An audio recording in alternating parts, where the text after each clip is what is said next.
ඔයා university student කෙනෙක්ද? assignments, notes, presentation, research වගේ දේවල් වලට time එක waste කරනවද?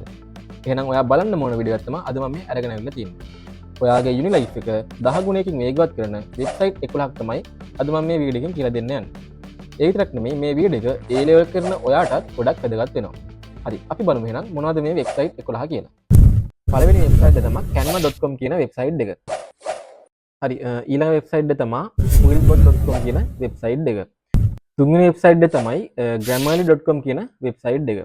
හතරවෙනි වෙබ්සයිට් එක තමයි coursera කියන වෙබ්සයිට් එක.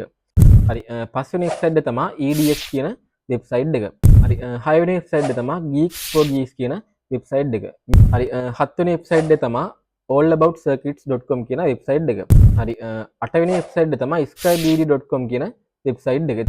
හරි නවවෙනි වෙබ්සයිට් එක තමයි sto.docu කියන වෙබ්සයිට් එක. එතකොට අපි කතා කරන 10 වෙනි වෙබ්සයිට් එක තමයි Google ඉස්කෝල කියන වෙබ්සයිට් එක. 11 වෙනි වෙබ්සයිට් එක තමයි researchgate.net කියන වෙබ්සයිට් එක.